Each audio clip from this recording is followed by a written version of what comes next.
안녕하세요. 네, 반갑습니다. 지금 오늘 두 번째인데, 첫 강의라, 뭐, 아직 교재는 아직 안 나왔는데, 그래도 처음 공부하시는 분도 계실 거고, 다시 공부하시는 분도 계실 거란 말이에요. 그래서 어느 정도 돼 있는지 제가 좀 알아야, 이거 좀 더 해야겠다. 뭐, 이 부분은 좀 알고 가야겠다라는 걸 알려면 제가 여러분을 좀 알아야 돼요. 그래서 혹시 난 이번이 아주 처음 봉인중개사 공부를 한다라고 하시는 분 있으세요? 두 분, 세 분, 네 분, 다섯 분. 오케이, 알겠습니다. 이제 손 안 드신 분들은 한 번의 경험은 있으신 거죠? 2차는 처음인 거예요? 1차만 이번에 합격하신 분이 몇 분 정도 되세요?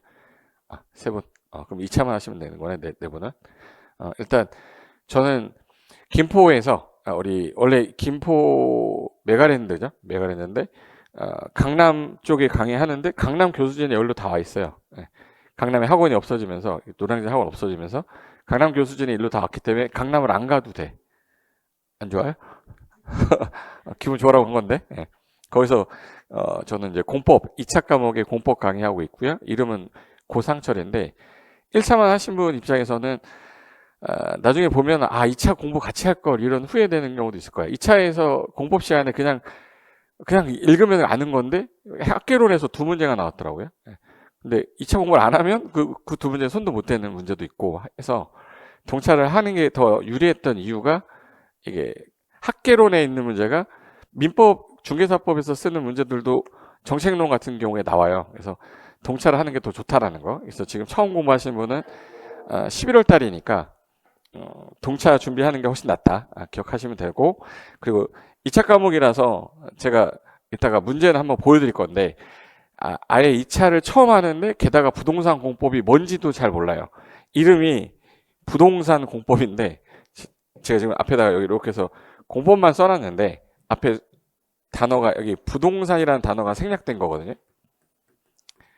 부동산 공법인데 그러니까 부동산 공법이라는 단일법은 없어요. 예. 그래서 기존에 공부하셨던 분들은 내가 저것도 몰랐구나. 내가 오늘 확실하게 알고 가겠다. 이런 마음으로 들으시면 되고 처음 공부하시는 분은 이제 저걸 내가 공부를 해야 되겠구나라는 마음으로 들으시면 돼요. 어제 공시법 했죠. 공시법이 2차 과목에 있는 이유가 우리는 1차랑 2차 두 개를 나눠 놨는데 1차, 2차를 두 개를 나눠 놓은 이유가 뭐냐면 알겠다. 빨간 색깔로 할게요. 저는 이제 2차 과목이거든요. 2차를 다른 말로 실무 과목이라고 그래요. 실무라는 게 뭐냐면 공인중개사 자격증을 취득을 하면 내가 그 자격증을 가지고 업을 할 거 아니에요. 내가 그 업을 하려면 이 정도의 최소한 내용은 알아야 되지 않냐라고 해서 실전 업무에 필요한 과목들만 뽑아 놓은 건데 이게 세 과목이 있어요. 원래 세 과목이 있는데 제가 지금 강의하는 게 부동산 공법 요 파트가 이제 첫 번째고, 그리고 공인중개사 옛날에는 이 법이 없었어요. 그러니까 변호사는 변호사법이 있고요. 건축사는 건축사법이 있어. 근데 공인중개사는 공인중개사법이 없어요. 좀 쪽팔리잖아.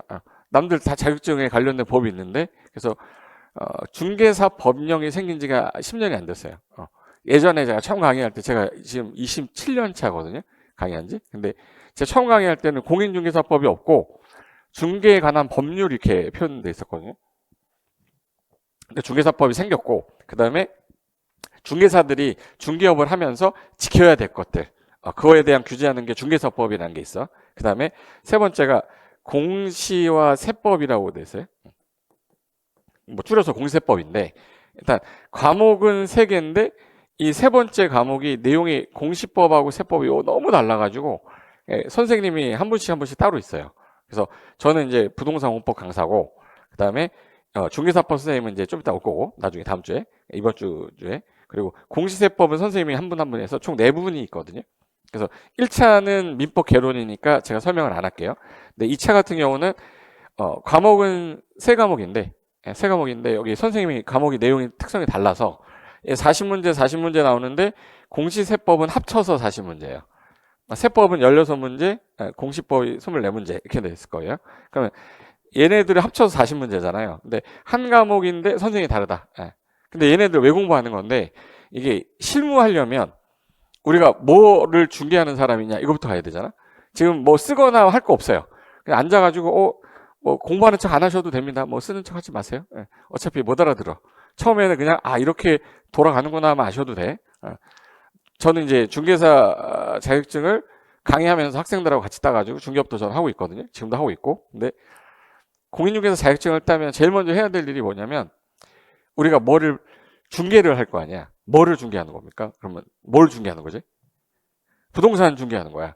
그러니까 공인중개사무소라고 하는데 중개를 뭐 하냐? 뭐 얘하고 얘 만나가지고 우리가 뭐 결혼시켜 이런 거 하는 거 아니잖아. 그 중개하는 게 아니라 부동산을 살려는 사람, 부동산을 팔려는 사람 중간에서 조율을 해서 계약서를 써주는 거야. 계약서를 써줬으니까 써준 거에 대한 뭐를 받는 거야? 대가라고 하죠. 그 옛날에는 이 중개사법이 생기기 전에는 수수료라고 그랬어. 쪽팔리게. 수수료. 단어 들어봐, 이거. 수수료라는 단어 딱 쓰니까 뭔가 내가 하찮은 일 하는 것 같잖아. 어저께도 분위기가 이랬어요? 편하게 들으시면 돼, 편하게. 수수료란 말 쓰면 되게 없어 보이잖아. 근데 수수료란 말 쓰지 말고, 변호사들이 뭐 받죠?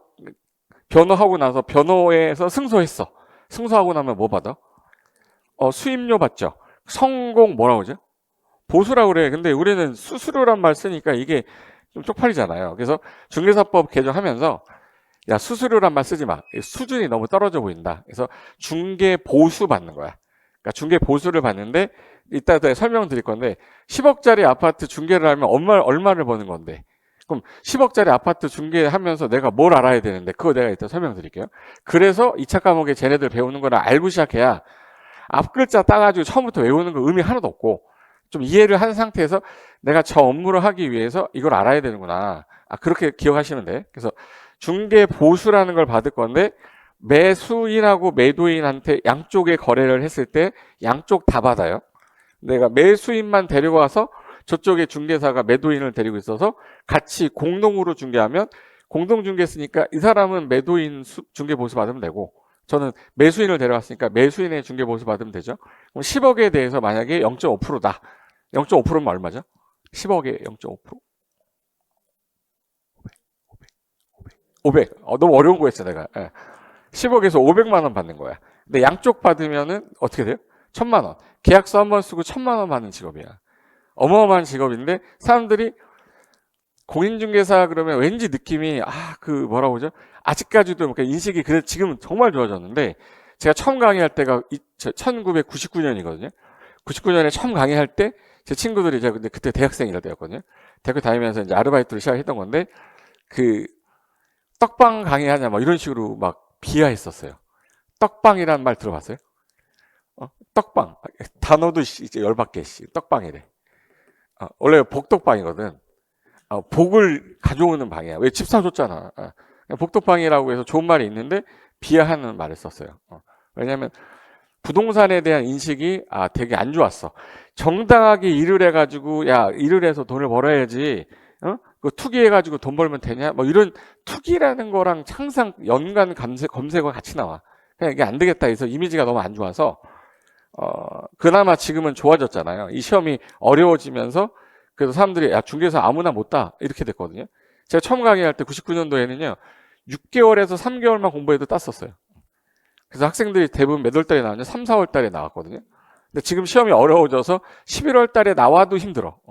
그러니까 1년 이상을 공부해야지 된다라는 게 된 시험인 거야. 지금 여러분이 몇 회 준비하는 건 아세요? 30 몇 회인지는 알아야 될 거 아니야. 37회 하는 거야. 그럼 36회까지 자격증 가진 사람이 우리나라에 몇 명이나 있냐? 51만 2천 명 있습니다. 그러니까 51만 명 정도가 자격증을 땄고 업을 하는 사람이 한 30만 명 돼요.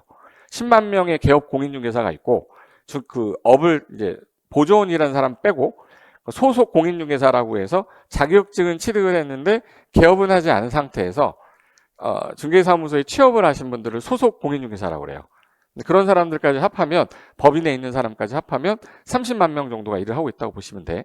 근데 그 50만 명 정도가 자격증을 땄는데 그중에 20만 명은 장롱에 있고 현재 업무를 하고 있는 거 한 30만 명 정도 된다. 근데 내가 이번에 자격증을 내가 37회 때 따면 아마 10,000명에서 2만 명 정도 또 뽑을 거예요. 그럼 이제 53만 명이 되겠지. 그때 바로 업을 하는 사람도 있고, 다른 일을 하다가 나 이제 슬슬 중개업을 좀 해봐야겠어 해서 업을 그만두고 오시는 분도 있고, 업을 하다가 힘들어서 폐업하고 다른 일 가시는 분도 있고 해서 자꾸 순환이 돼요. 그래서 평균적으로 한 25만 명 정도가 중개업에 종사하고 있다, 이렇게 보시면 돼. 저는 이제 중개법인을 하고 있으니까 조사해야 될 거 아니에요.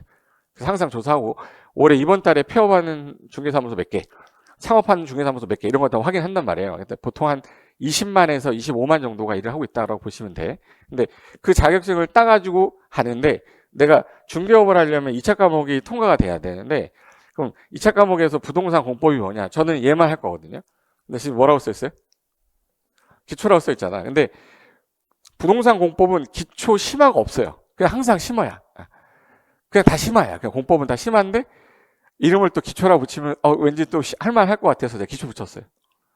기분 안 좋으세요? 그냥 기초 같은 느낌으로 이제 보자, 이 얘기야, 제 얘기는. 그래서 그럼 공법이 어떤 문제가 나오는지는 한 번도 본 적이 없으니까 공부를 하기 전에 어떤 문제가 나오는지를 좀 보고 시작하는 게 좋지 않겠냐 해서, 제가 처음 초보분들이 제일 많이 물어보는 거, 질문 100개 리스트 뽑으면 첫 번째 질문이 항상 이거야. 시험 문제가 몇 문제 나오는데 이거부터 시작해요. 일단 몇 문제 나옵니까? 그러면 일단 공법은 2차 과목에서 40문제 나와요. 40문제인데 한 과목, 아까 2차 몇 과목이랬죠? 한 과목당 꽈락이 없어야 돼. 꽈락이 없다는 얘기는, 꽈락이라는 과목에서 낙방이 되는 점수를 꽈락이라고 그래요. 40점 미만이 나왔어. 37.5가 나오거나 40점이 안 됐어. 그럼 그 사람은 이 세 과목 중에 하나가 나오면 자격이 없다. 그래서 세 과목 중에 40점 미만이 없이 얘네들을 평균을 냈을 때 몇 점이 돼야 돼? 60점이 돼야 돼요. 그러니까 40점 미만 없이 평균 60점이 돼야 되는데, 몇 과목이라고 했지 아까? 세 과목. 그러니까 얘가 60점이 나오고 얘가 80점이 나왔는데 얘가 55점이야. 그럼 일단 간단하게 보세요. 일단 꽈락은 없죠. 꽈락은 없는데 불합격이야. 왜 불합격이야? 평균 몇 점이 돼야 돼? 그럼 얘가 20점 주면은 60, 얘는 합격이네. 합격이야. 왜 합격이냐면 얘 몇 점만 주면 돼? 5점만 주면 60점 넘었잖아. 근데 문제가 뭐냐면 얘가 공법이 꽈락이 잘 나와. 그래서 만약에 이게 40점이 된 거예요. 40점이 돼버리면 얘가 20점을 주면 60, 60인데 몇 점 모질라네? 5점 모질라요. 그래서 5점이 모질라서 얘는 평균 점수에서 미달돼서 떨어지는 거야. 근데 여기서 세 과목 중에서 40점대가 제일 많이 나오는 게 이 과목이에요. 그러니까 1년을 공부했는데 4점이 안 돼가지고 떨어지는 사람도 상당히 많아요. 34회인가? 34회가 거의 한 30만 명이 봤거든요. 30만 명 중에 20만 명이 공법 꽈락이었어요. 그러니까 1년을 공부했는데 40점을 못 넘은 거야. 그럼 40점이면 몇 문제죠? 40점이면? 평균 점수 해볼게요. 40문제 나오는데 한 과목에 100점이 되려면 한 문제당 2.5점인 거야.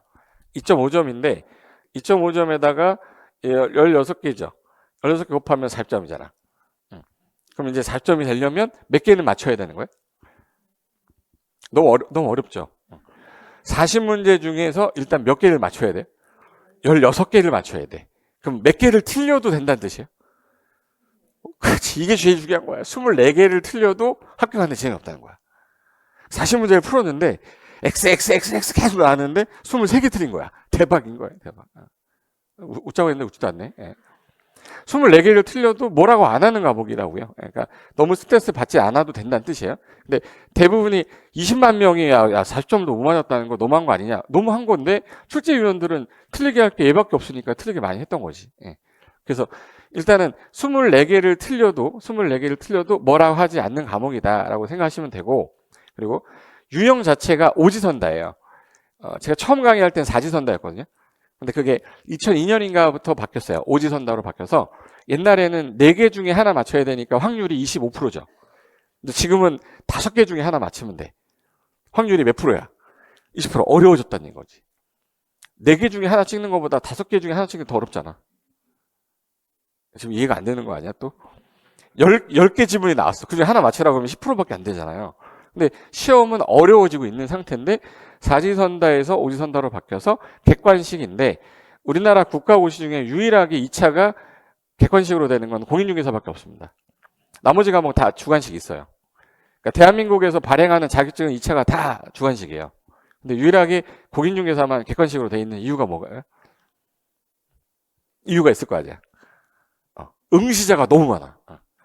응시자가 대한민국에서 국가고시 중에 1위가 수능이거든요. 2등이 공인중개사였어요. 3등이 공무원 시험이었고. 근데 얼마 전까지 공인중개사가 40만을 넘으려고 그랬었어요. 그래서 국가고시 중에 제일 많이 응시하는 시험이 될 뻔했다가 부동산 경기가 안 좋아지니까 사람들이 중개사 자격증 따서 뭐해? 그래서 다 이제 빠지는 거야. 그러다가 공인중개사 시장이 이제 또 좋아지는 시점이 언제냐면 부동산 경기가 좋아지잖아요. 좋아지면 한 달에 계약서 하나 쓴 사람은 1,000만 원 벌던 사람이 한 달에 10개 썼어요. 그럼 얼마 버는 거야? 1억. 야, 쟤 한 달에 1억 벌었대. 그럼 어떻게 공부해야 돼, 안 해야 돼? 해야지. 너도 나도 막 공부했다가 경기 좋아지니까 공부했다가 또 나빠지면 또 안 해요. 그런 시험이다 보니까 약간 유동이 많은 거예요. 그리고 중개업이라는 걸 해본 경험이 있는 사람들 입장에서는 돈은 많이 버는데 시험이 너무 어려우니까 자격증을 사가지고 하시는 분도 되게 많아. 나는 자격증 딸 정도의 머리는 아니다 이거지. 그래서 여기 있는 계신 분들은 그래도 초등학교 때 전교 1등 하시던 분들 아니야 다. 응? 전교 1등 하시던 분들이기 때문에 합할 수 있단 말이에요. 근데 전교 1등 안 해도 꼴등 해도 다 붙을 수 있는데 그건 어떻게 하는 거냐 따라 다르냐. 일단 엉덩이가 무거우면 되고요. 선생님이 하란 대로만 하면 되는데 하란 대로 안 하고 잠깐 내가 다른 거 하다가 중간에 놓치는 경우가 많아. 그래서 좀 첫 시작에서 제일 중요하다고 생각하는 거는 11월 달에 빨리 시작했기 때문에 남들보다 유리한 선에서 시작하는 거거든요. 분명 1월 달에 처음 시작하시는 분이 있어. 그러니까 여러분이 2달 빨리 시작을 하잖아. 근데 2달 뒤에 오시는 신규 신입생이 있단 말이에요. 그 사람보다 내가 2달을 빨리 했기 때문에 일단 2달을 먹고 들어가는 거예요. 그 2달 따라잡으려면 얼마나 힘든데. 그리고 3월 달에 오시는 분도 있고 5월 달에 오시는 분도 있어요. 뭐 경험이 있어가지고 늦게 시작하겠다. 늦게 시작하실수록 또 힘들어. 그래서 빨리 오시는 게 제일 좋고 그리고 제일 중요한 게 누구한테 배우냐도 되게 중요하잖아.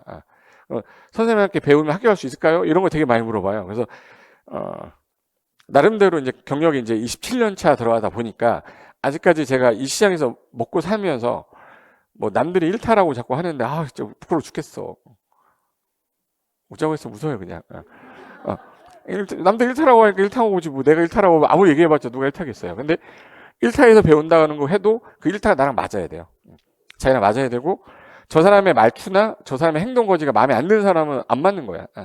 전 예의가 바르지 않은 사람은 아니거든요. 근데 안경을 썼다는 이유로 또 싫어하는 사람도 있어. 그럴 수도 있어요. 뭐가 안 맞을 수 있잖아. 근데 선생을 선택하는 것도 되게 중요합니다. 근데 아직까지 이 시장에서 오래 살아 남아있는 사람들은 이유가 있는 거니까 그 이유가 있으니까 좀만 기다려 보시면 되겠다. 그리고 중요한 건 네가 가르쳤는데 한 개도 안 나왔어. 그러면 이제 문제가 생기잖아.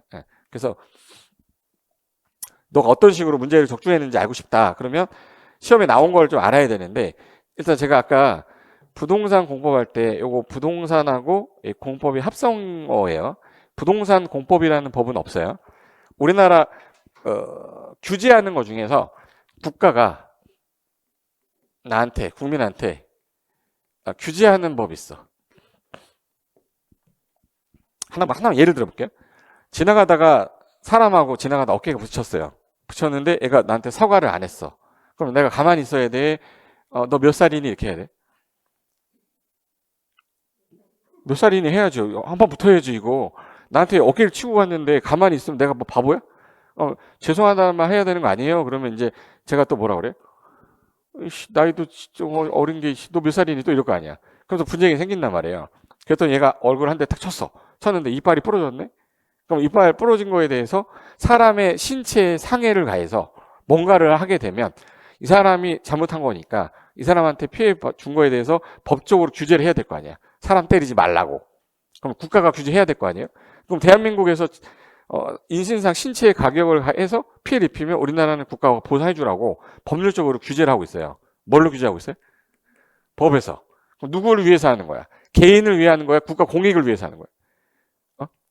이 사람 하나 모든 사람을 규제하게 하는 거잖아요.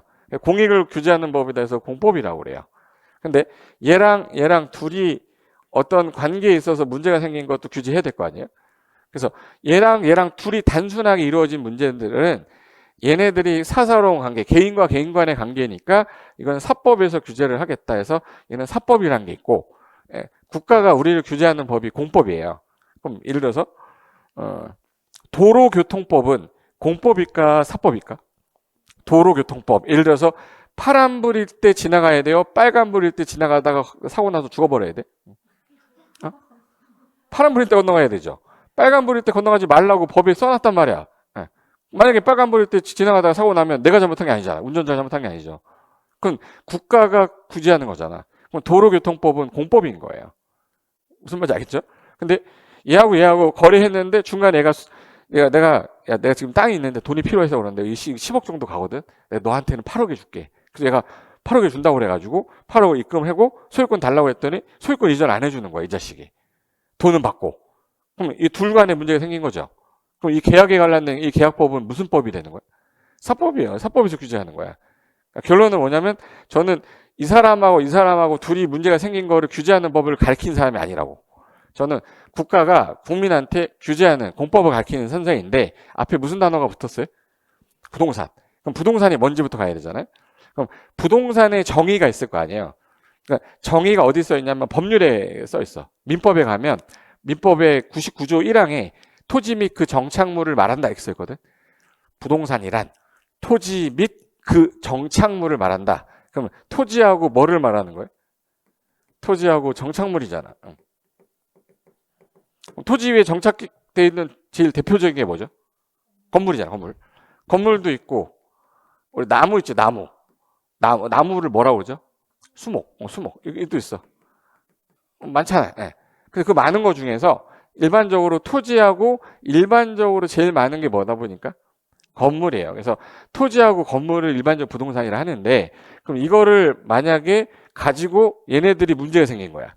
부동산을 가지고 얘가 땅을 갖고 있는데 이 땅이니까 내 땅이잖아요. 내 땅이니까 내가 건물 짓겠다 이랬어. 근데 얘가 건물 졌는데 지나가다가 무너져 죽어버렸네. 그럼 이거 튼튼하게 줘야 돼요? 튼튼하지 않게 줘야 돼? 튼튼하게 줘야 되잖아. 그럼 튼튼하게 짓게 하려면 국가가 규제하는 법이 있어야 될 거 아니에요? 건축에 관한 규제를 하기 위한 법이 뭐라고 할까? 건축법이라고 그래요. 그럼 건축법은 개인 문제를 규제하는 게 아니라 해당 토지에 이러한 용도로 쓰라고 한 토지에 건물을 지을 때는 이러한 적법한 절차를 거쳐서 써도 된다라는 사용 승인까지 받은 후에 써라 이렇게 해놨어요, 법에. 그럼 건축법은 공법인 거예요, 사법인 거예요? 공법이지. 근데 뭐에 관련된 거예요?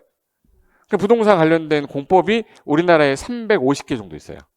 350개, 300여 개라고 써놨는데 신설됐다가 폐지됐다 막 이러니까. 그럼 300여 개의 부동산 공법이 있는데 300개를 여러분이 배우려면 20년 걸립니다.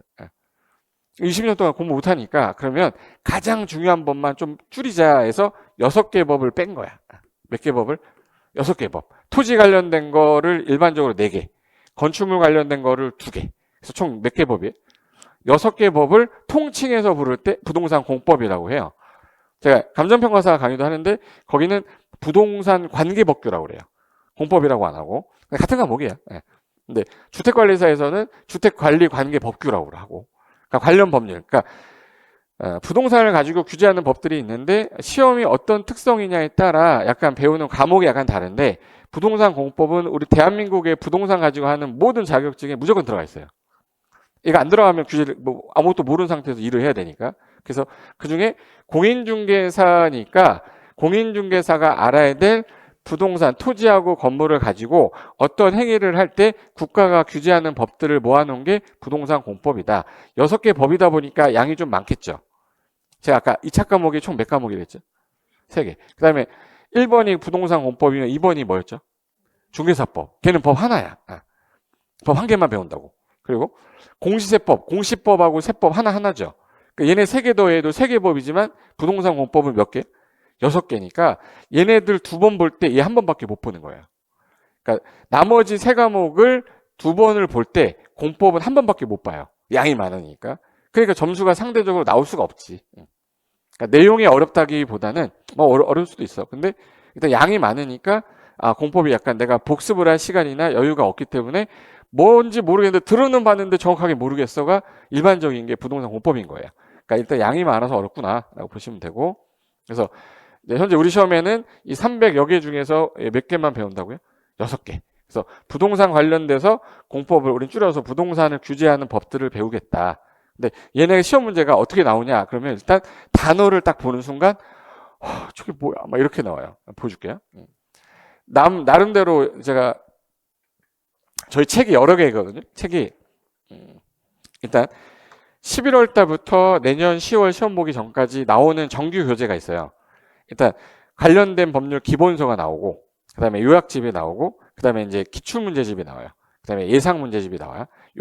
네 개가 일단 가장 기본이 되는 거고, 그 다음에 이제 관련된 것 중에서 선생님들마다 자기 시그니처 교재가 있어요. 그래서 저 같은 경우는 시험에 잘 나오는 부분이라고 시알부랑 시국태가 있고, 그 다음에 그 마지막에 좀 암기를 좀 해야겠다 해서 마지막에 총정리하는 게 하나 있어요.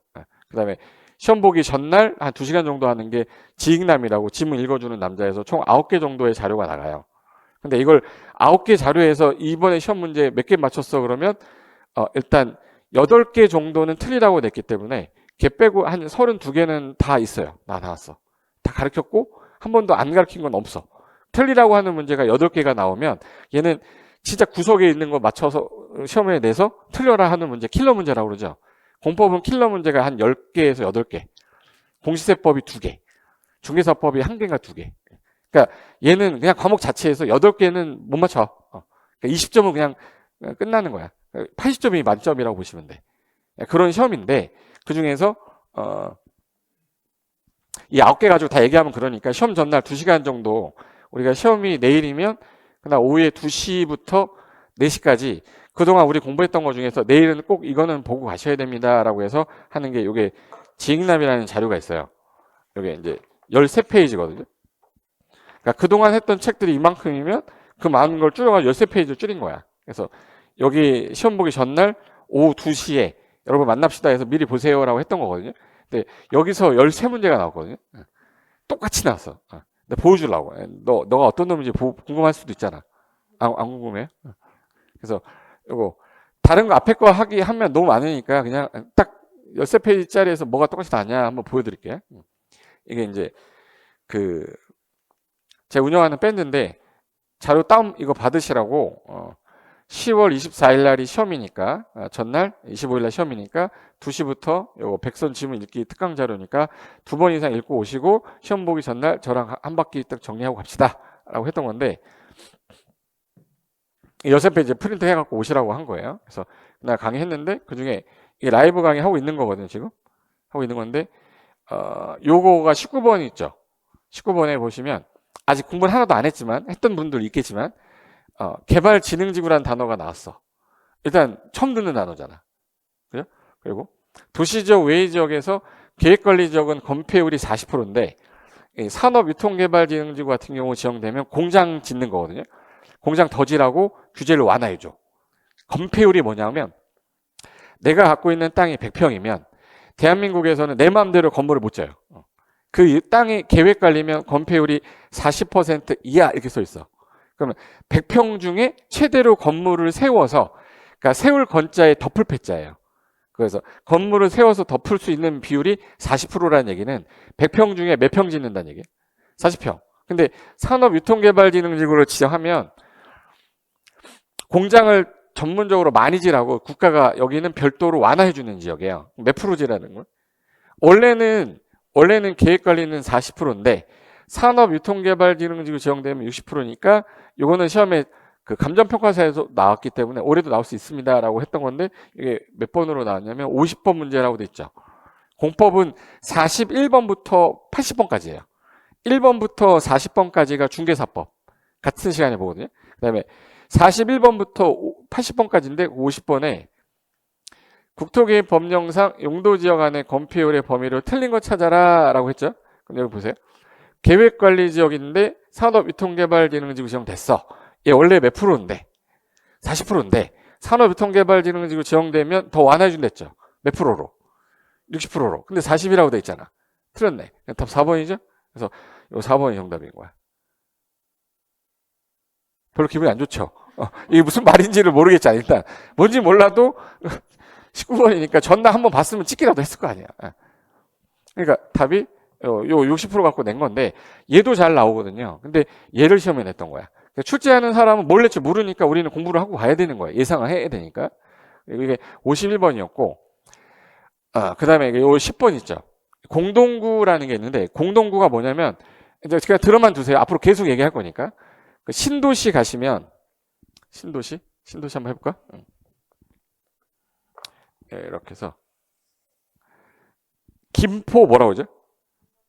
김포 한강 신도시. 네. 신도시를 만들 때 기존에 여기를 싹 밀었어. 싹 밀어가지고 구획 정리했겠죠. 근데 그 전에, 여기 개발하기 전에 시골 같은 데 가면 전봇대라는 거 본 적 있어요? 이렇게 전봇대 막 있고 전선 막 이렇게 날려 있잖아, 이렇게. 근데 신도시를 만들 때 우리나라는 200만 제곱미터를 초과한다. 면적이 200만 제곱미터 초과하는 신도시를 만들면 의무적으로 전봇대 없애게 돼 있어요. 전봇대를 없앴어. 그러면 전선이 그러면 여기 있던 게 어디로 가야 돼? 지하로 가야 되죠. 그럼 지하로 가야 되니까 지하에다가 이렇게 해서 만든 게 있어요.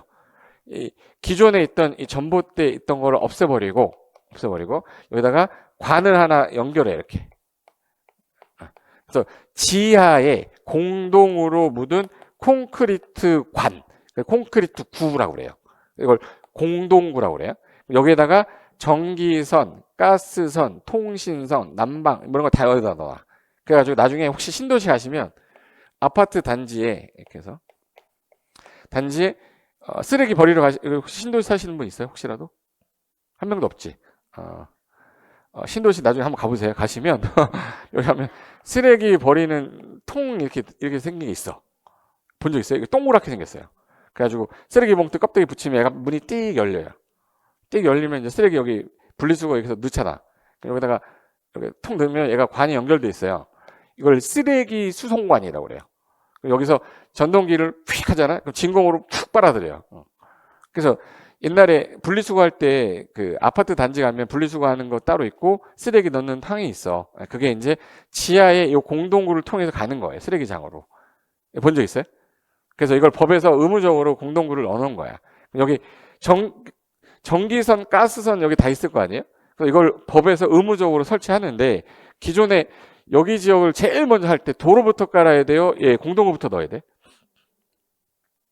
도로부터 깔면 나중에 도로 다시 엎어서 공동 다시 넣어야 돼. 그래서 돈이 많이 들어가요. 그래서 공동구 먼저 설치한 다음에 그 위에다 도로 깔아버리기 때문에 그 밑으로 이제 전기관, 수도관이 지나가는 거야. 그래서 도시 가면은 혹시 신도시 가서 전봇대 본 적 있어요? 어떤 분이 봤다고 그러는데 전신주가 아니야. 그거 신호등이야.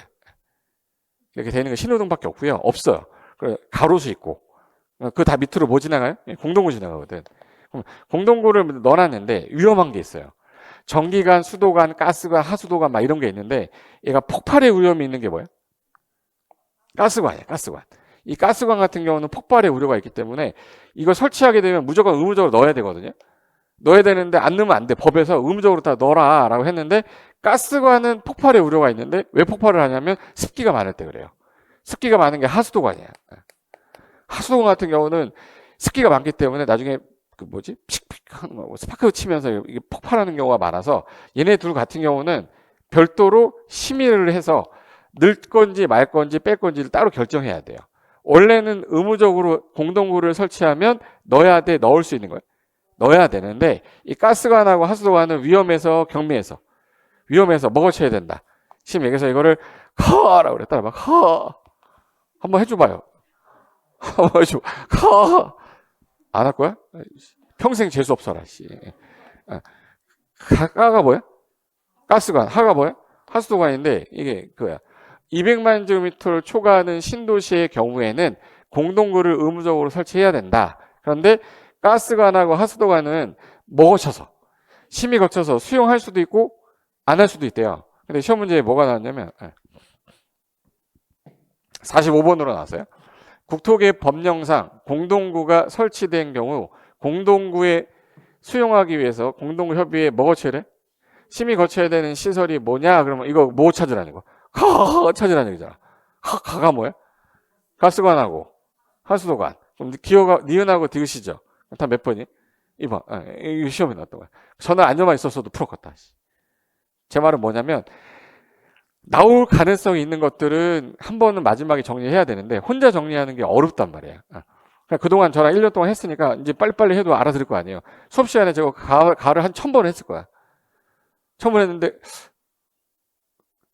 어디서 듣긴 들었는데 뭔지 모르겠는데 많이 익숙하니까 찍고 나온 것도 있겠지. 외우지 않아도 들은 것 같아서 찍는 경우도 많아요. 그런 경우도 있었고, 여기 이제 10번에 있었던 거고. 그다음에 이건 뭐냐면 혹시 내가 사는 동네, 우리 동네에 차가 맨날 막히는 거야. 차가 맨날 막혀. 왜 막혀? 했더니 도로가 1차선 도로인데 이쪽에 약간 아파트 단지 2000세대가 들어오면서 맨날 막히는 거예요. 우리 집 앞에 도로가 너무 좁으니까 도로 좀 설치해달라고 제안할 수 있는 거잖아요. 그럼 김포시청 가가지고 도로 좀 넓혀달라. 기반시설도 설치해달라. 뭐 할 수 있어요? 제안할 수 있어. 그래서 이걸 제안한다고 하는데 주민하고 이해관계자가 제안을 하는 건데 제안할 때에는 개나 소나 다 제안할 수 없기 때문에 그러면 도시군 관리계획 짜는 내용 중에서 요 5가지만 제안할 수 있거든요. 기지산지 입이라고 해서 기반시설 설치해 주세요. 뭐 지구 단위계 구역 지정해 주세요. 이거 제안할 수 있어.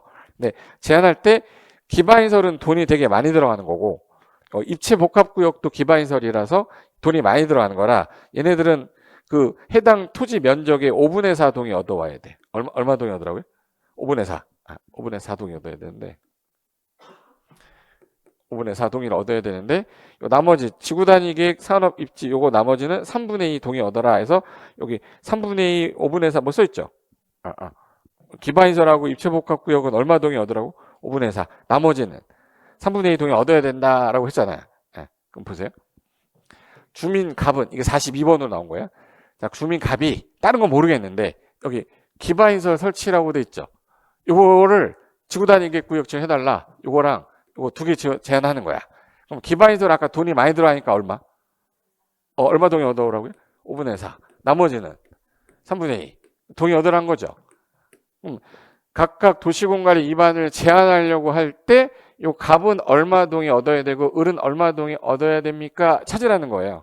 그럼 갑은 얼마 찾으면 돼? 5분의 4. 그럼 갑은 얼마? 5분의 4. 을은 얼마? 3분의 2. 그럼 답 몇 번이네? 4번. 네. 제가 지금 이거 그 전날한 그 자료에 있다는 거예요. 다 기존에 자료에 다 있었던 건데 마지막 날 좀 보고 하자. 이제 3개를 보여줬으니까 믿을 수 있어 없어? 아직 10개가 남아 있어요. 10개 남아있는데 그 10개를 제가 지금 해봤자 여러분이 못 알아들으니까 얘기는 해줘야 되니까 설명을 하는 거고 그래서 답은 4번이다. 그리고 건폐율하고 용적률 무조건 나오는데 용적률이 잘 나온다 그랬잖아요. 그래서 용적률이 최대한도 큰 순서 나열한 거 찾아라 해서 이게 용적률이거든요. 이거 시험에 나왔던 거고 그 다음에 기초조사 설치 만약에 기초조사라는 건 어떤 계획을 짤 때 해당 김포시 인구가 얼마인지는 혹시 아세요? 나 김포시인데 여기 김포가 아니신 분 있어요? 어디서 오셨어요? 강서? 여기 바로 옆이네. 네. 어디서 오셨어요? 어디? 서울? 서울 어디? 수유 멀리서 오셨네. 또 있어요? 어디서 오셨어요? 청량리? 네? 천안? 청남. 청남 뭔데? 네.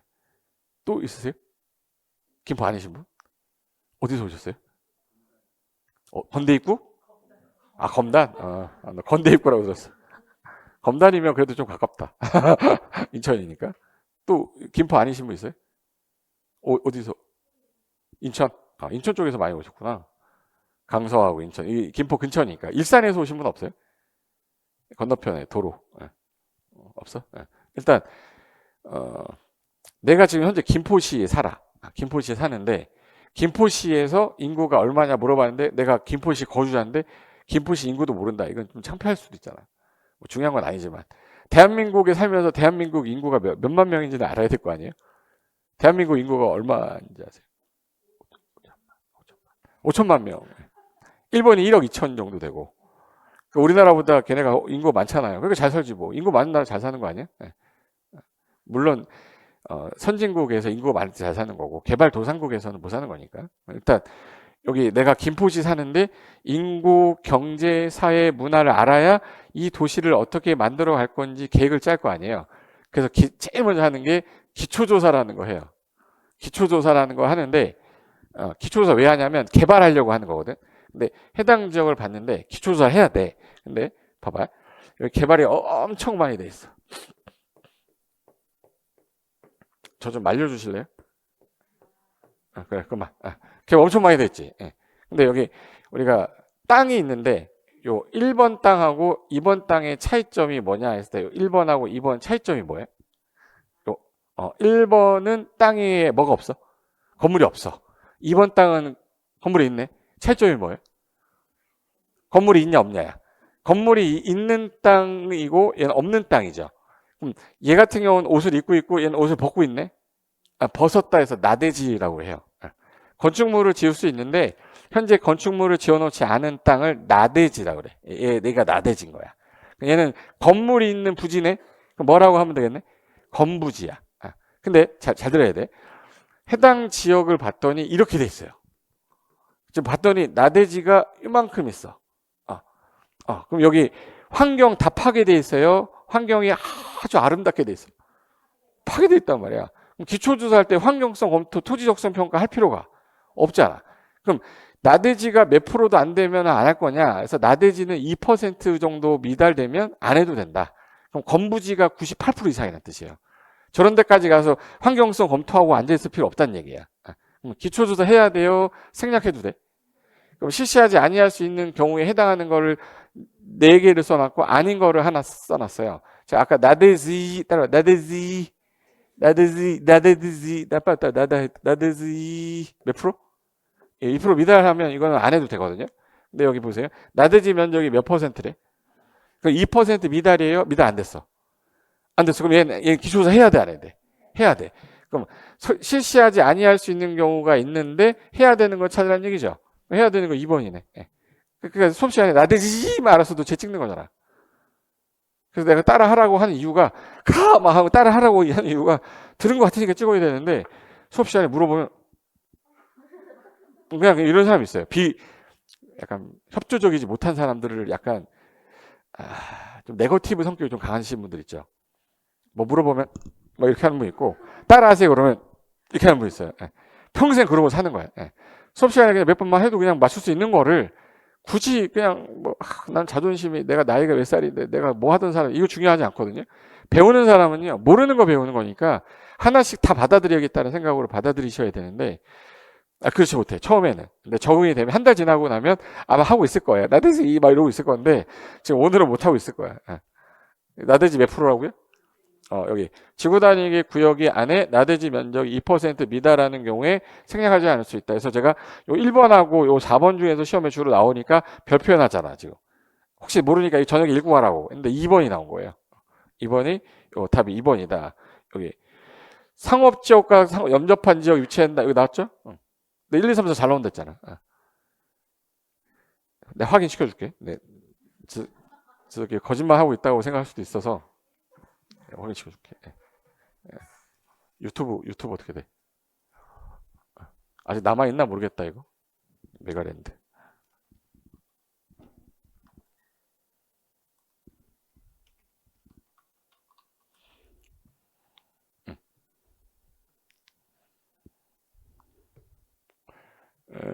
동영상 있겠다.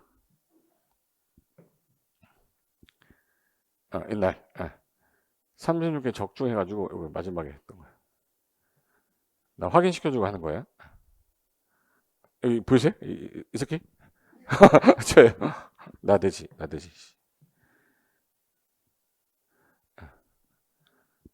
20번이니까. 이게 채팅창이 있을 건데. 이 시간에 같이 있었던 분 있지 않나 여기?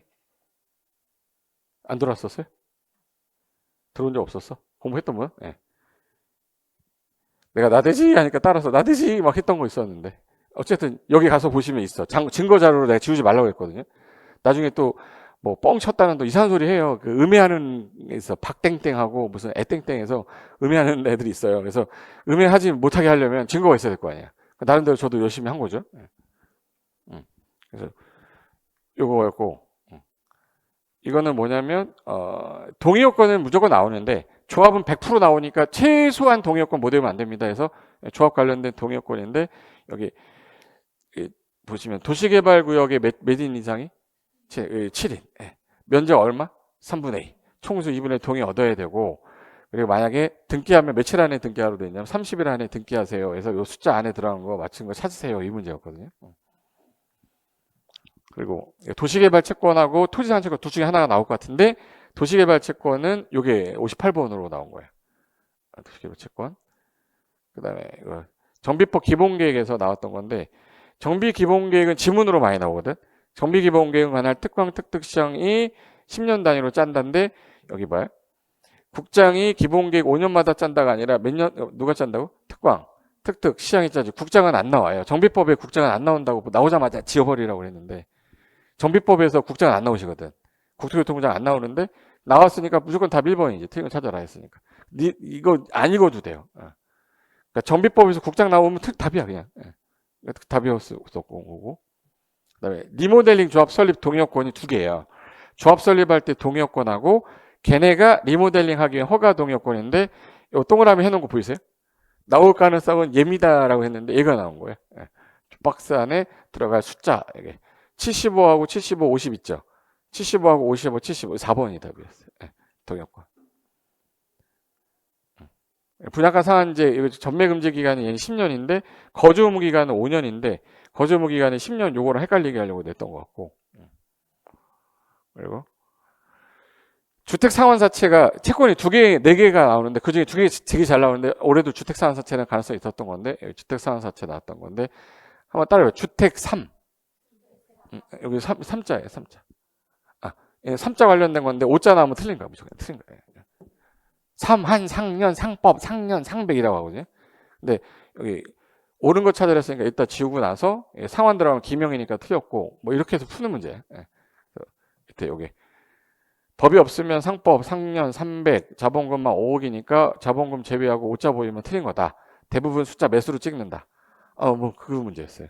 그러니까 안전만 있었어도 다 푸는 거고. 그리고 고철 문칸스라고 해서 이게 개정이 돼가지고 64번이 안 나왔었던 거거든. 근데 문화재 컨테이너인데 여기 이동이 쉬운 컨테이너인데 이 공장이거든. 근데 임시 숙소라고 해서 틀린 거고. 그리고 여기 건축 허가권자 중에서 도자 사전 승인 대상은 항상 나오기 때문에 허가권자 아니면 사전 승인 대상권자 나오는 게 68번인데 011 나왔던 거고.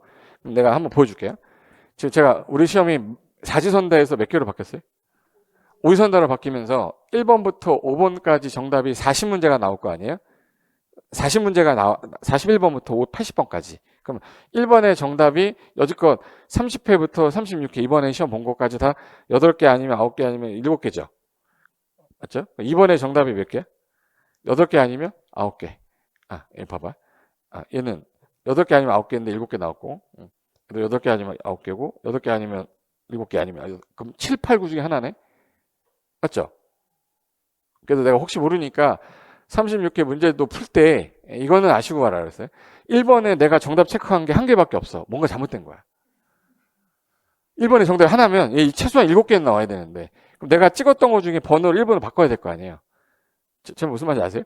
한 번호당 답이 최소한 7개에서 8개가 나와야 되는데 이상하게 4번이 한 개고 1번이 한 개야. 그럼 나는 틀리라고 했던 거 다 일로 몰아야지. 그래서 확률이라도 높여야 될 거 아니에요. 평균적으로. 그럼 우리 몇 회 준비하는 거죠, 이제? 37회 준비하는 것도 1번부터 5번 중에서 한 번호에 만약 14개가 나왔어. 그럼 내가 뭔가 잘못 찍은 거야. 적정선에서 내가 좀 헷갈렸던 것들을 번호를 딴 데로 보내야 돼요. 그러니까 어떻게 보면 시험도 전략이거든요. 내가 문제를 1년 동안 공부를 했는데 나중에 문해영을 봤는데 12개가 한 문에 계속 4번에 있어. 그러면 내가 이거 좀 헷갈렸던 거 체크했던 거를 다른 번호로 옮겨야 돼. 없는 걸로.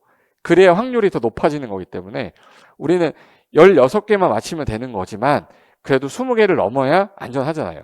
다른 과목에서 10점 받아오면 되지만 그래서 이렇게 하면 되겠구나라는 것만 감만 잡으시면 돼요. 올해 37에도 제가 볼 때는 뭐 88, 9, 7, 8 이렇게 될 것 같아. 무조건 최소한 한 문제당 7개가 안 돼 있다. 그럼 빨리 옮겨라. 정말 이 됐죠? 근데 이건 또 공부된 사람들 얘기하는 거야. 공부 안 된 사람들 아무리 나눠봤자 뭐 777 쓰고 뭐 이렇게 쓰고 의미 없어요. 그러니까 내가 풀었는데 좀 애매한 것들을 옮겨와라 이 뜻이에요. 그래서 이번에 이제 우리 37회 대비해서 이제 어떻게 공부할 거냐 오늘부터 이제 진행할 건데 일단 36회 시험은 35회랑 거의 비슷했습니다. 공법은 막 어렵지도 않았고 너무 쉽지도 않았고 그냥 평상시 나오던 대로 나왔어요. 틀려라는 킬러 문제가 진짜 틀려라는 8개, 애매하게 맞출 수 있었던 게 9개까지 해서 보통 틀려라 나오면 9개, 10개에서 9개에서 10개인데 이번에는 그냥 한 10개라고 할게요. 10개 틀려라 그랬으면 몇 개는 맞출 수 있었던 시험인 거야? 30개. 그래서 30문제 중에 약간 어려운 질문 섞은 건 빼고 답은 되게 쉬웠던 것들이 많아서 일단 지엽적인 문제 묻는 거는 한 10개 정도 나왔다. 그러니까 공부를 한 10년 하신 분도 10개를 못 맞춘다 이 뜻이에요. 그리고 우리 국토개혁법이 그동안 쉬웠다 보니까 이번에 좀 어렵게 냈어요. 틀려라는 문제를 4문제를 연달아 냈어요. 그러니까 얘가 41번부터 42, 3, 4 해가지고 52번까지 나오거든요. 그 중에서 요 문제가 연달아서 틀려라가 나왔었어. 그래서 이거 풀다가 이제 여기서 멘탈 날린 사람들 다 틀린 거지. 예. 틀려라는데 그 다음부터 너무 쉬웠어. 이렇게. 그러니까 눈 감고 찍어도 나대지 뭐 이거 나왔었거든요. 예. 그러니까 틀려라는 거 틀리고 맞출 수 있는 거 맞추면 8개 나온다고. 국토개혁법 8개 맞추면 절대 안 떨어져요. 예. 그리고 개발법 정비법이 그동안 어려웠는데 올해는 쉬웠고 대신에 건축법 주택법이 틀려라가 좀 나왔어요. 그래서 내년에는 또 반대되겠지. 예. 그리고 이제 건축법하고 주택법에 난이도 좀 약간 틀려라는 문제가 2개가 있었고 추가로 하나 더 하면 3개 정도씩 있었다. 그리고 계산 문제는 안 됐어요. 제가 공법은 요즘에 계산 문제 출제 안 하니까 계산 문제 연습을 따로 안 했어요. 옛날엔 계산 문제 특강도 했는데 최근에 추세가 안 나오는 추세라 아예 계산 문제는 안 했거든요. 그래서 올해도 안 나왔고 농지법에서 틀려라 하는 문제가 정답이 항상 5번 아니면 4번인데 올해 1번으로 나왔어요. 근데 이거는 이제 제가 강의하는 걸 다 알고 있나 봐. 모르겠으면 5번 찍으라고 그랬거든요. 모르겠어 5번 찍으라 그랬는데 이거 수업 시간에 맨날 얘기했던 게 이거 이제 내년에는 시험 보기 전날 얘기해야 될 것 같아. 미리 얘기해버리니까 다 소문 나거든요. 제가 그런 사람이에요. 보통 사람 아닌데 지금 앞에 앉아가지고 모자티 입고 뭐 별볼이 없어 보이지만 저 나름대로 유명한 사람이거든요. 그래서 올해는 틀려라는데 5번이 안 나오고 4번 안 나오고 1번이 답이었었고 상문제 하나 출제했고 나머지는 쉬웠어요. 그리고 이게 37회를 여러분이 준비하는 거니까 이제부터는 어떻게 할 거냐면 제가 아까 말씀드렸던 교재만 해도 9권이잖아요. 근데 9권 중에서 제가 1년 내내 쓰는 책이 하나 있어요. 그래서 신의 노트라고 해서 제가 별명이 공법의 신이거든요. 공법의 귀신이라고 해서 공법의 신이라는 뜻인데 그래서 신의 노트라고 있는데 이거 아마 기본 이론 할 때 뭐 시합을 특강할 때 시험 보기 전날까지도 계속 볼 책이라 걔를 단거나 할 거야. 일단 기본서에 있는 내용을 축약을 해놨기 때문에 얘만 봐서는 이해가 잘 안 돼요. 그래서 기본서 보면서 같이 볼 거니까 이 교재 하나 달달달달 하면서 플러스로 이제 제가 좀 시험에 잘 나오는 거 최소한 꽈락은 넘어야 되지 않겠냐라고 해서 만든 책이 시잘부라는 책이 하나 있을 거예요. 요 2개 가지고 일단 나는 몇 페이지 뭐가 있어 이 정도까지가 되면 절대 2차 공법 등에 떨어지지 않습니다. 그렇게 진행을 할 거다라고 보시면 돼요. 앞으로 교재가 나올 건데 그래서 제대로 된 교재 한 권 가지고 하시면서 내가 알고 있는 거를 확인하기 위해서 문제풀이를 하는 거거든요. 문제집은 공부하는 게 아니에요. 내가 공부했는데 내가 알고 있냐를 확인하기 위한 게 문제풀이라 암기가 문제풀이 할 때 되거든요. 그래서 암기할 때 요거 내가 암기가 안 된 거는 빨리 시내노트 가서 체크했다가 암기 다시 하고 이렇게 가야 돼. 문제집으로 공부하는 게 아니라 문제풀이 하면서 내가 시내노트에 체크하고 나의 시합에다 체크하고 이렇게 해서 단거나 하시면 되는 거야. 그래서 그렇게 진행하겠다 보시면 되고 일단 저도 올해도 목표도 80%거든요. 일단 기본부터 쭉 따라왔으니까 시험 보기 전날 2시간 만에 처음부터 끝까지가 되는 거지 안 된 사람은 그날 앉아있어봤자 무슨 말인지 몰라요. 그래서 쭉 따라오면 시험 끝날 때까지 혹시라도 내가 한 번도 공법 시간에 안 빠졌는데 공법이 꽈락이 나왔다. 그건 제 잘못인 겁니다. 11월 오늘부터 출근해가지고 시험 보기 전날까지 여기 앉아있었는데 공법이 꽈락이 나온 건 내가 잘못한 거야. 무슨 말인지 알겠죠? 그건 제가 책임질 테니까. 근데 한 번이라도 빠지면 그거 무효? 한 번 빠지면 무효야. 무조건 안 빠지면 무조건 공법대에 떨어지지 않게 만들 테니까 눈만 뜨고 계시면 돼. 나와서. 뭐 먹어도 돼. 눈만 감지 마. 눈만 뜨고 계시면 돼. 그래서 이제 뭐 할 거냐면 제가 이제 여러분을 만나는 건 화요일 날 오전 10시부터 12시밖에 못 만나잖아요. 그래서 중간중간에 여기 자료 같은 거 개인적으로 자료를 뭐 프린트하게 되면 복잡스럽기 때문에 제가 시간 때마다 필요하면 자료 같은 거 올리는 사이트가 있는데 그게 SNS 스마트폰은 다 있죠. 거기 보면 네이버 가면 네이버에 밴드라고 있어요. 그래서 네이버 밴드에 고상철 검색하면 48,000명 정도 되는 밴드 있을 거예요. 작년에도 했었기 때문에. 그래서 여기 들어가시면 자료 관련된 거랑 일일 문제 여기다 올릴 거거든요. 그래서 일일 문제 어떻게 생겼는지 내가 찾아줄게. 네이버 아세요? 네이버. 네이버 여기 가서 고상철 네이버 밴드.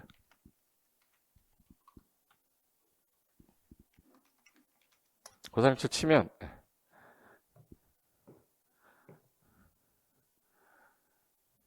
이거는 유튜브고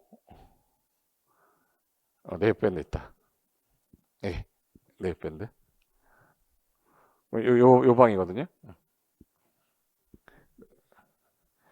벌써 자료 아까 올린다고 했던 게 어제 오늘 하는 자료 여기 올려놨거든요. 그 PPT로 다운받으면 불편하니까 오늘 하는 자료 이거예요. 자 여기 다 있으니까 요거 보시면 되고 일일 문제라고 있을 거야. 예, 하루 한 문제 푸는 건데 문제 풀고 응답자들 보고 확인해서 나는 3번 찍었는데 대부분이 4번 찍었어. 근데 공부 안 했다는 얘기죠. 예. 무슨 말인지 아세요?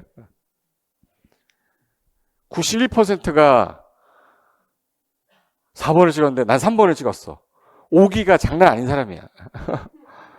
뭐 틀렸는지 본인이 알아야 될 거 아니에요. 그러니까 남들이 뭘 어떻게 공부하고 있는지를 모르기 때문에 내가 어느 위치에 있는지 몰라요. 그래서 그 사람들하고 같이 이제 풀어야 이해가 되기 때문에 쓰는 거고.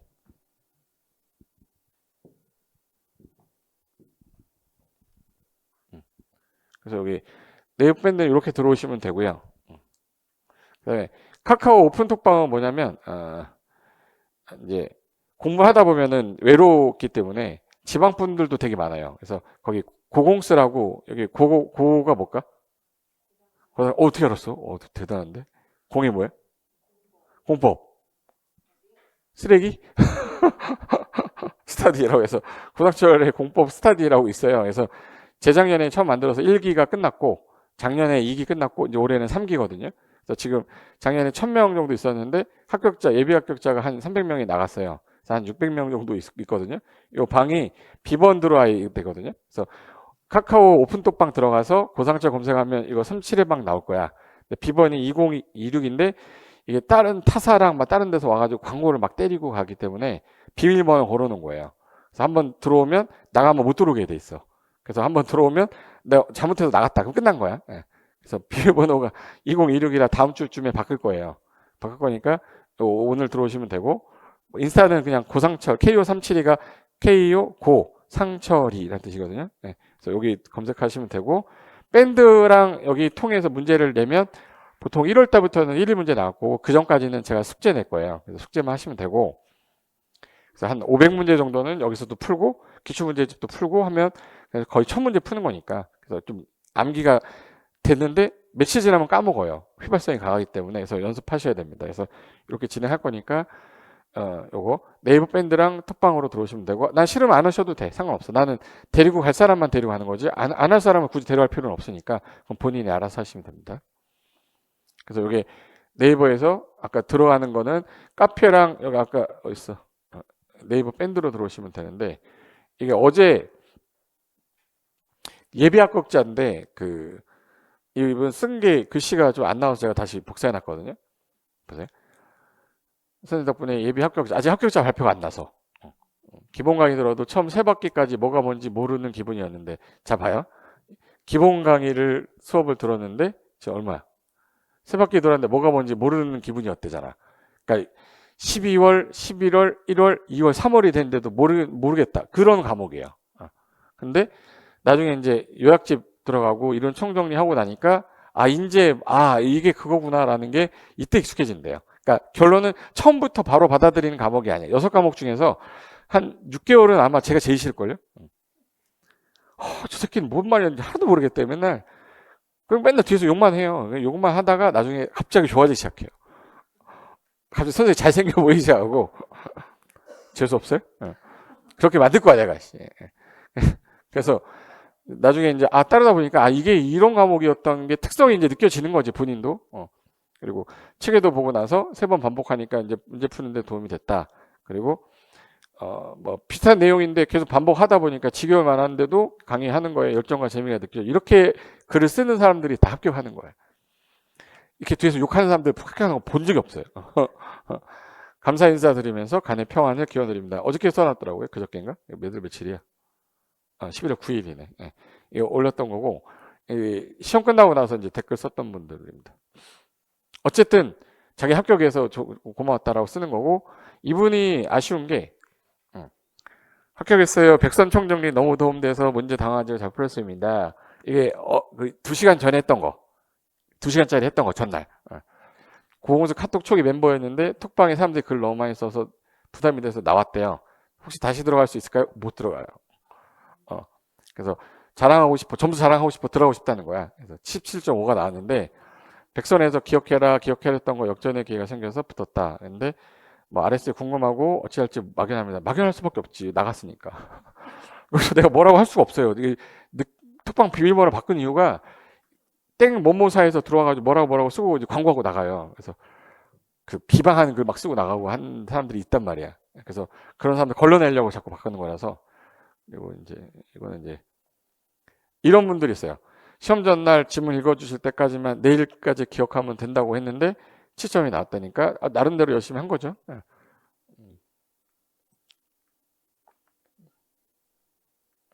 합격하고 나서 학자 모임 때 온 거고. 그럼 이제 뭐 들어갈 거냐면 공법 제가 설명했잖아요. 부동산 공법 복습하고 이제 시작할 거야. 부동산 공법은 2차 과목이 1차 과목이야. 2차인데 뭐랑 관련된 거예요? 실무. 근데 부동산 공법이 몇 개 있냐면 원래 공법은 300여 개가 있는데 그중에 부동산 공법은 몇 개요? 6개 법이 있대. 그러니까 다른 나머지 과목 다 더해도 얘가 더 양이 많아요. 그러니까 얘는 내용이 어려운 거예요? 양이 많은 거야? 양이 많은 거기 때문에 빨리 시작할 수밖에 없어요. 빨리 시작한 사람이 이길 수밖에 없고 반복 많이 한 사람이 이길 수밖에 없는 과목이니까 그러면 처음에 그럼 공법을 어떻게 진입을 해야 돼? 라는 생각을 해야 되니까 처음 공부하신 분들 아닌 분들은 이 단어만 들어도 싫어해요. 재미가 없는 거야. 그래서 이제 얘가 어떤 내용을 함축하고 있는지에 대해서 설명을 드릴 테니까 처음 오리엔테이션 할 때는 내가 저걸 이렇게 공부해야겠다라는 방향만 잡으시면 돼. 그 프린트 다 있으니까 나중에 필요한 거 신의 노트에 다 나오거든요. 그 전에 자료가 없어가지고 프린트 드린 거니까 잠깐 보고 계시다가 신의 노트 나오면 걔 갖고 공부하시면 됩니다. 아셨죠? OT는 이걸 마치고 잠깐 쉬었다가 10분 쉬었다가 바로 이어서 할게요. 네, 잠깐만 쉬겠습니다.